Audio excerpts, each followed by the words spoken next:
nombre es Miguel Herrera, estudiante de la Universidad Fermín Toro de Barquisimeto, Estado Lara, del Sistema de Educación Semipresencial a Distancia, SAIA, sección D.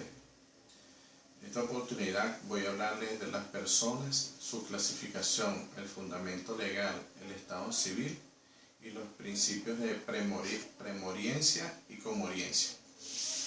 Las personas se clasifican en naturales y personas jurídicas. Las personas naturales es una persona humana que ejerce derechos y cumple obligaciones a título personal. Al constituirse una empresa como persona natural, la persona asume el título personal todas las obligaciones de la empresa. Si por ejemplo la empresa quiebra y es obligada a pagar alguna deuda, la persona debería hacerse responsable por ella a título personal y en caso de no pagarla, sus bienes personales podrían ser embargados. Las personas jurídicas. Las personas jurídicas es una empresa que ejerce derechos y cumple obligaciones a nombre de esta. Al constituir una empresa como persona jurídica, es la empresa y no el dueño quien asume todas las obligaciones de esta. Si por ejemplo la empresa quiebra y es obligada a pagar alguna deuda, esta se pagará solo con los bienes que pueda tener la empresa a su nombre, sin poder obligar al dueño o a los dueños a tener que hacerse responsables por ella con sus bienes personales. Existen varias corrientes respecto al estado civil. El estado civil, para algunos autores como Laroche, este se refiere a la situación de ser o estar nunca ejercer, por lo cual la profesión o la clase social no influyen sobre la personalidad y capacidad del sujeto. Otras posiciones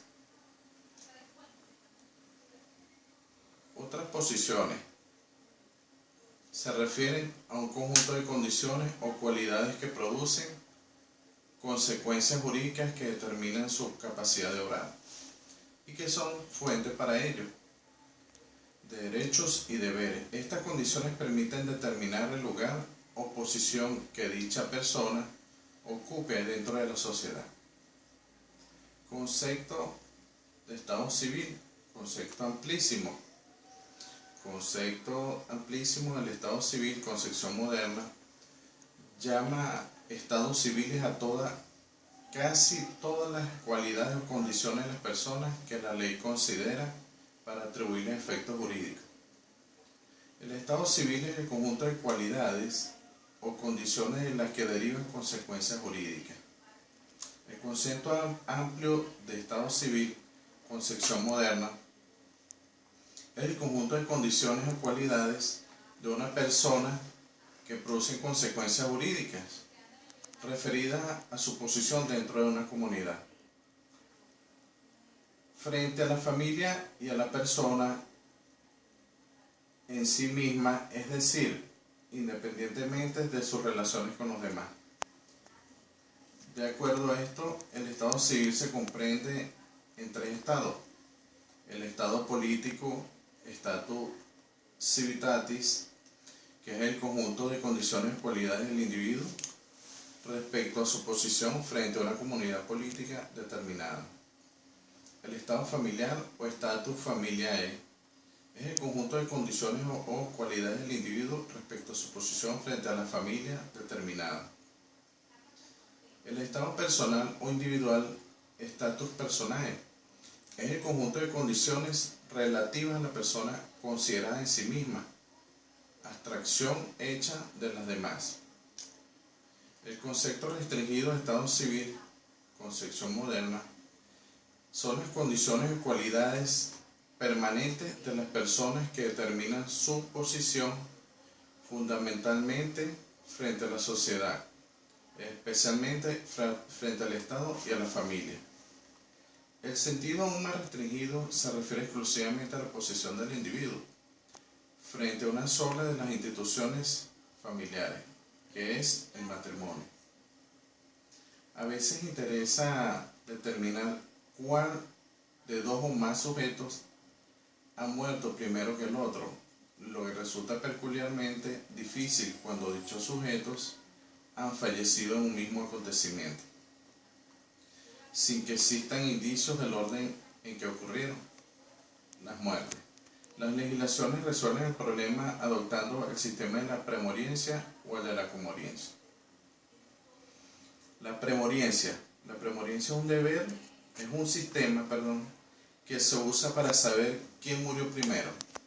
Hace referencia a la presunción de que sobrevive el más fuerte, tomando en cuenta criterios como sexo y edad. Un ejemplo es el de entre hombre y mujer. Esta es más débil o al menor de edad. En el digesto se encuentran textos que indican los hombres sobreviven a las mujeres, los jóvenes a los viejos y que los niños mueren primero que los de más edad. La comoriencia. Esta se basa en una suposición contraria a la anterior. Considera que mueren al mismo tiempo las personas que parecen en un mismo suceso. Si no puede demostrar lo contrario, en Venezuela este es el que se acepta. Lo estipula el Código Civil en el artículo 994. Se presume todos muertos al mismo tiempo y no hay transmisión de derechos de uno a otro. Este se aplica en caso de personas llamadas a sucederse recíprocamente, pero también cuando exista duda acerca de quién murió primero. Efectos jurídicos de la muerte. Entre ellos tenemos la extinción de la persona jurídica, tenemos la transmisión de derechos y deberes patrimoniales del difunto, la extinción de los derechos, deberes y relaciones entre patrimoniales del difunto, que es cuando solo se conserva el honor y la reputación. La entrada en vigor de las disposiciones mortis causa, es decir, sus disposiciones, ejemplo, testamento. Esto lo regula el Código Civil en el artículo 833, que reconoce a las personas humanas una amplia libertad para regular en situación jurídica. Apertura de la sucesión en el artículo 993 y el comienzo de la tutela jurídica específica del cadáver y la memoria del difunto. Esto es todo. Buenas tardes. Esto es todo. Muy buenas tardes.